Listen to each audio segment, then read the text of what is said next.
You may have seen the title for this video and thought, what the heck is a Canon D30? That just happens to be the very first digital camera that Canon produced, made entirely of Canon equipment and technology.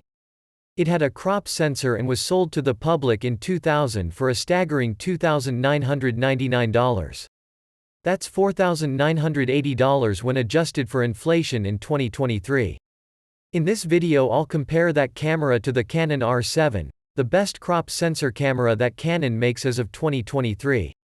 I own both of these cameras and have a 50mm lens I can use for comparison shots. I purchased my copy of the D30 on eBay for $45. Let's start the head-to-head comparison of these two cameras and see what's been improved over a span of 22 years.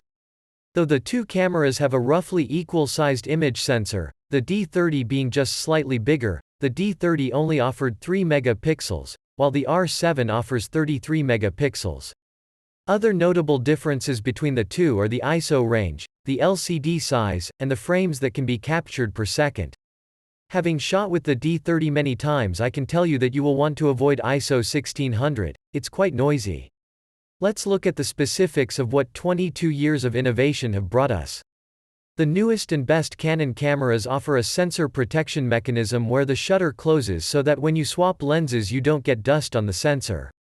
They offer wireless connectivity to your cell phone so you can control the camera remotely. They have image stabilization built into the camera body, as well as some of the lenses. The LCD screens are bigger, touch-sensitive, and can flip out and rotate. Face and eye detection are standard, where you had to focus and recompose back in 2000. As previously mentioned, the sensor resolution made leaps and bounds over 22 years, going from 3 megapixels to a whopping 33 megapixels. The maximum ISO setting jumped from 1600 to 32,000, and the R7 has no issues going that high. The original Canon crop sensor camera had a mere 3 focus points, and they are in a horizontal row, centered in the image sensor. The R7 has 651 focus points and can span the entire image sensor. The LCD of the first Canon camera is fixed, meaning you can't flip it out, and was tiny, at only 1.8 inches, and very low resolution of only 120,000 dots. The R7, in contrast, has a 3-inch LCD that can swivel and turn in multiple directions, and has a resolution of 1,620,000 dots. The original Canon crop sensor camera could only shoot 3 frames per second, and maxed out 8 raw images. Once you hit that buffer wall, you waited while the light blinked before you could shoot more images. The R7 can shoot as fast as 30 frames per second, for a maximum burst of 42 raw images.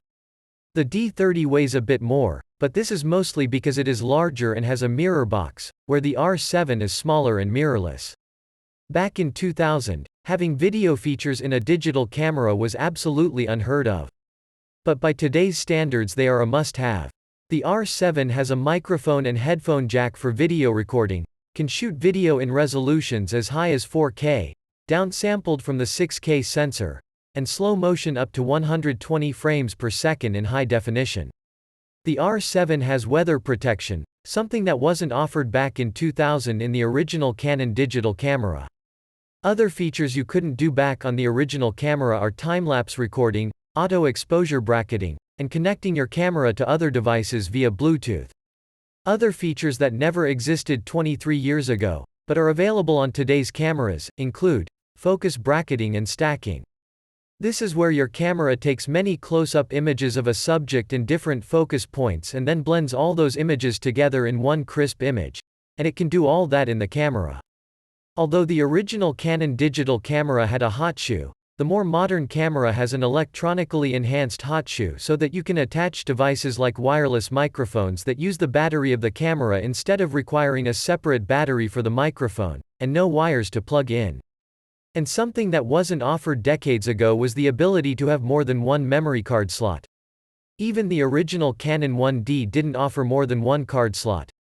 The Canon D30 used a compact flash memory card, with a maximum storage size allowed of 2 GB. That's pretty slow and very small by today's standards. If you inserted a 2 GB card in the Canon D30, you could take a total of 538 raw images before the card would be full. By contrast, the Canon R7 allows smart media cards, also called SD cards, of UHS Type 2. Not only that, but you have 2 card slots, and you can either record to both cards simultaneously, or you can use the second card as a storage rollover. Once the first card is full, it would start filling up the second card. Back in 2000, on the Canon D30, you just had 3 focus points. And those focus points didn't light up and could sometimes be difficult to see if you were even on the subject. But 23 years later you have cameras so smart they can detect the eyeballs of humans, animals, birds, reptiles, and even insects. I was doing some really zoomed-in photos of some dragonflies recently and the camera was able to detect and focus on the eyeball of the dragonfly. It was amazing. And not only could it detect the eyes, it can follow them once it's locked on, so if the subject moves it stays with the eyeball. Another feature not available 23 years ago was the ability to have the camera calibrate if shooting under flickering lights and make automatic adjustments. The camera industry has made leaps and bounds in the past 23 years. Just imagine what will come in the next 2 decades. Thank you for joining me on this historical comparison, and if you liked this video please click like, and subscribe. Happy shooting!